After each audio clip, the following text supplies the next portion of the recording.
Professeur Didier Raoult, quel est le bilan que vous pouvez établir de l'action de l'IHU et de l'activité de l'IHU dans le cadre du Covid-19 ?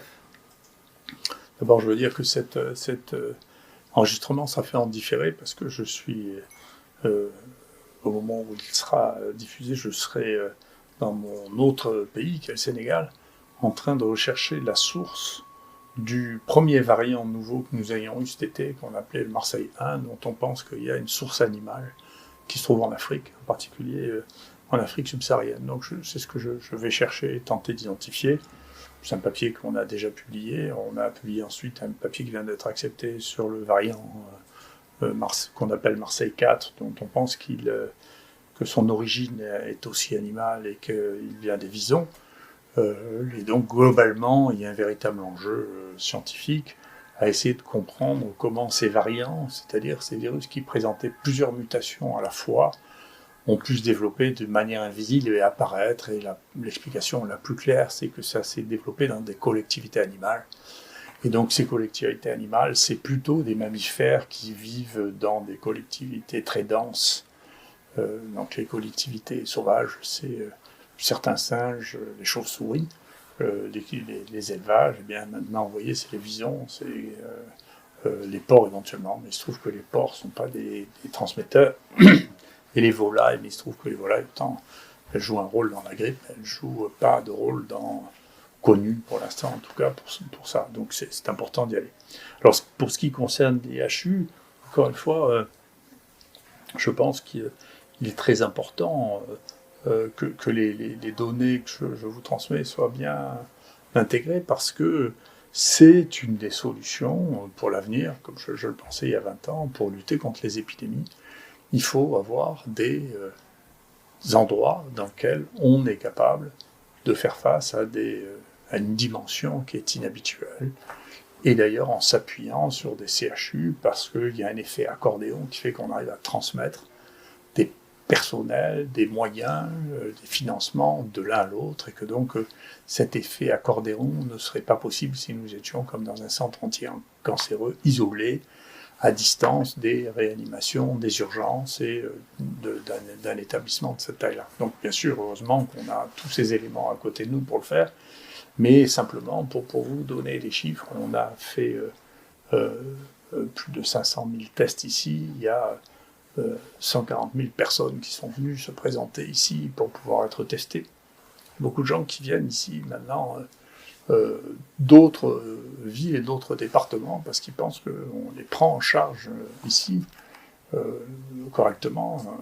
Et il y a plus de 12 500 personnes qui ont été prises en charge ici en hôpital de jour, plus de 2 500 qui ont été hospitalisées ici. Et donc, on a isolé plus de souches, je pense que n'importe qui au monde, avec 3 000 souches qui ont été isolées ici. On a fait plus de 5 500 génomes actuellement. Et tout ça, y compris avec des investissements locaux en termes de technique, avec plus de 500 000 réactifs réalisés par PCR ici.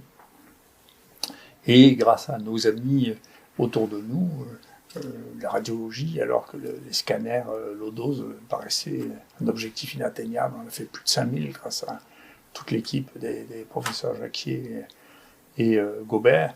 On a, à partir du moment où cette inquiétude est née sur le plan cardiologique, qui était nouvelle, parce que personne ne se préoccupait de ça jusqu'en 2019, eh bien, il y a plus de 15 000 ECG qui ont été validés par nos amis cardiologues. Tout ça est énorme, c'est des données extraordinaires.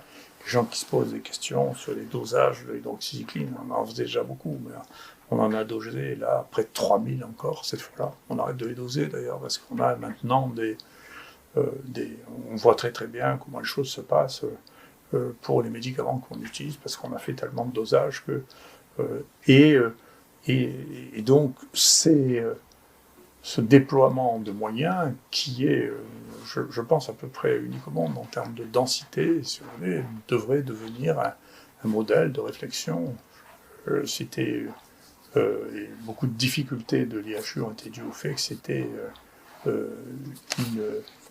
une première fois, mais donc la preuve de concept a été faite que la prise en charge dans ces conditions-là permettait une certaine fluidité, une adaptation à la situation qui sera si un autre épisode d'épidémie se présentait, encore plus fonctionnel, parce que beaucoup de choses auront été apprises au cours de cet épisode infectieux.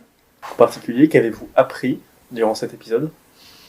Alors, bien sûr, il y a un stade très important qui est le stade d'observation initiale, qui est capital. C'est la raison pour laquelle nous, dès le départ, nous voulions tester tout le monde et observer la maladie, parce que personne ne connaissait la maladie, et donc il y a des recommandations qui ont été faites sans connaître la maladie, ce qui est une erreur. Il ne faut pas faire ça. Il faut d'abord examiner les gens, regarder ce qui se passe.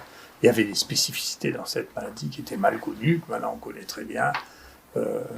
ORL, le fait de plus sentir les odeurs, plus avoir de goût, respiratoire, le fait de pouvoir être à la limite d'une détresse respiratoire sans avoir aucun malaise, sans le percevoir du tout. C'est des choses que l'on a appris à cette occasion, donc qui sont, sans cette étape d'observation, on n'aurait pas pu le faire. Maintenant, du coup, on a appris à avoir des outils qui nous permettent d'observer ça. D'une part, la mesure de la saturation d'oxygène qui devrait être généralisée maintenant chez les médecins. Tout le monde devrait être capable de mesurer la saturation d'oxygène, y compris d'ailleurs les malades eux-mêmes qui s'achètent ça dans les pharmacies. Ça coûte pas très cher. Soit les saturations d'oxygène, soit maintenant de nouveaux dispositifs qui arrivent, comme des montres connectées qui vous permettent de détecter ça.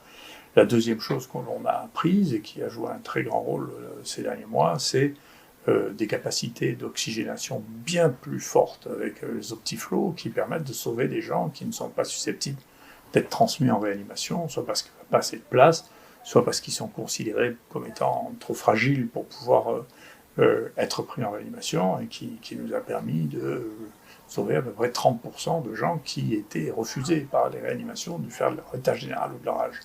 Donc tout ça, c'est des techniques nouvelles qu'on a apprises au fur et à mesure et qui nous ont permis d'améliorer les soins. D'autres choses qu'on a apprises, eh bien, qu'il y avait des troubles de la coagulation qu'il fallait regarder, qu'il fallait systématiquement faire le dosage d'une molécule qui prédit les embolies pulmonaires. Voilà, tout ça sont des éléments qui ont été très importants. En revanche, ce qui est très intéressant, c'est de voir que les nouveaux médicaments n'ont rien apporté dans cette maladie. C'est vraiment la conclusion, c'est-à-dire que le remdesivir ne sert à rien, qui est dangereux, parce que si vous donnez à des gens qui sont très peu malades et dont le risque d'aggravation est très faible, vous commencez à mettre des perfusions, que ce soit ça d'ailleurs ou les anticorps monoclonaux, vous prenez un risque qui est disproportionné avec le traitement par rapport au risque. Donc ces nouveaux médicaments n'ont pas apporté de choses extraordinaires, au contraire. Mais il y a eu une guerre qui a été menée contre les anciens médicaments, qui est le témoin d'une évolution de la société qui est intéressante. Et que voulez-vous dire par là ? Eh bien, nous étions au milieu d'une évolution assez intéressante, qui est l'obsolescence généralisée. On voit bien sur le plan commercial qu'il y a une obsolescence programmée de nos téléphones, de nos ordinateurs. Au bout d'un moment, on ne peut plus les utiliser parce que les programmes sont tellement complexes que les anciens modèles ne sont plus capables de les absorber, donc vous êtes obligé de les acheter. C'est ça qu'on appelle l'obsolescence programmée. Et donc, on a voulu, et on veut encore appliquer, je suis très frappé de ça, l'idée de l'obsolescence des médicaments anciens, ce qui n'a pas de sens. Une molécule n'est jamais obsolète, elle est éternelle. Elle n'est jamais obsolète. Et au contraire, on a une situation qui est devenue complètement fantasque, c'est que les médicaments les mieux connus au monde, les moins toxiques du monde, ont été considérés comme étant des poisons dangereux. Alors c'était l'hydroxychloroquine avant. Ne vous inquiétez pas, comme cette perception concerne essentiellement l'Occident, tous les autres pays l'utilisent et continuent à l'utiliser, parce que quand vous avez le choix entre prendre un médicament qui ne coûte rien, qui a pu être prescrit jusqu'à 1 milliard de personnes par an, vous en connaissez bien la toxicité. Maintenant, la même décision, qui est aussi grotesque, vient d'être prise par l'Europe concernant l'ivermectine, qui est un médicament qui est aussi prescrit des milliards de fois, et qui est en dose unique, en disant que c'était un médicament toxique et qu'il ne fallait pas le donner parce que ça ne coûte rien. et que ça ne rentre pas dans notre perspective de l'obsolescence programmée, c'est-à-dire de l'utilisation de médicaments qui sont anciens, qui ne coûtent rien. Donc il y a une vraie réflexion, qui n'est pas que française, qui est aussi européenne, qui est aussi américaine, sur le fait de vouloir à tout prix que les vieilles molécules soient obsolescentes, que l'on paye très cher des médicaments, et là-dedans, il y a effectivement des groupes plus ou moins activistes. Alors, je ne sais pas si c'est du complotisme que de repérer qu'il y a des réseaux de lobby qui tiennent absolument à empêcher la prescription de médicaments qui soulagent et qui ne coûtent rien. Y compris d'ailleurs l'homéopathie, parce que personnellement, si quelqu'un est soulagé avec l'homéopathie, moi ça ne me gêne pas, je m'en fiche complètement. Je ne vois pas pourquoi j'interdirais ni la vente, ni le remboursement de l'homéopathie.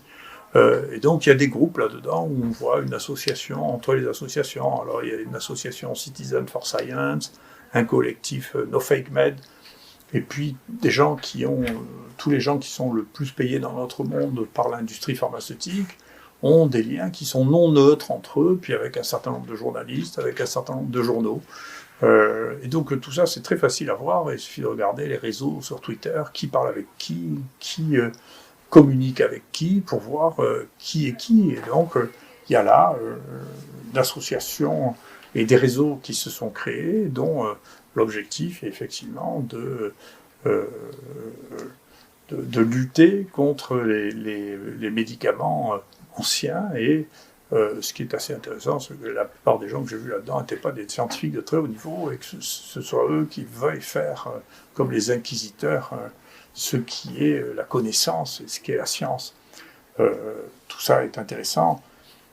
Et il montre que nous sommes dans une situation complexe. Il faudra bien qu'à un moment les politiques s'emparent de ça, parce que je vous assure que pendant ce temps, l'Extrême-Orient court, et que la reconversion des molécules anciennes, la Chine est en plein dedans, parce qu'ils ont bien compris que c'était pas la peine de réinventer toute la toxicité, de perdre 10 ans pour remettre au point un médicament qui est parfaitement connu, quand il marche dans une autre indication et qui coûte rien.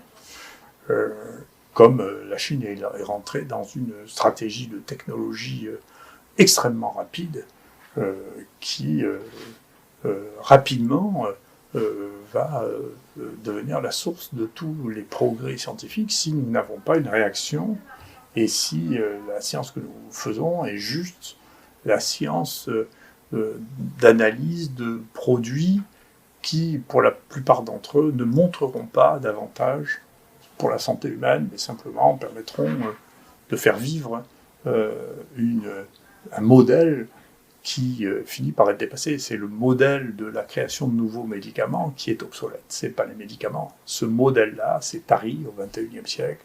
Il y a très très peu de nouveaux médicaments qui permettent de changer l'espérance de vie, et il va bien falloir abandonner ce modèle. Ce n'est pas les molécules qui sont obsolètes, c'est un contresens. Les molécules sont éternelles. La plupart d'entre elles étaient même là avant nous. Et la plupart des molécules sont des modifications de molécules qui existaient dans notre environnement. Maintenant, ce modèle de la créativité de molécules pour répondre à des problèmes de santé publique majeurs est un modèle qui est dépassé en très grande partie. Et donc, ce qu'il faut, c'est maintenant les modèles de détection précoce, les modèles de surveillance à la maison. Vous voyez, tous ces paramètres que personne ne surveillait, c'est extrêmement important de les surveiller pour des prises en charge précoces et pour soigner les gens. Donc, il y a un vrai modèle. Comme tous les changements de modèle, et il suscite des controverses et des agitations, mais il faut faire attention de ne pas perdre la capacité de curiosité, d'innovation individuelle, et de ne pas transformer simplement en prestataire de services de l'industrie pour des médicaments qui seront vendus à des prix considérables et qui dépassent la valeur ajoutée thérapeutique. Merci beaucoup.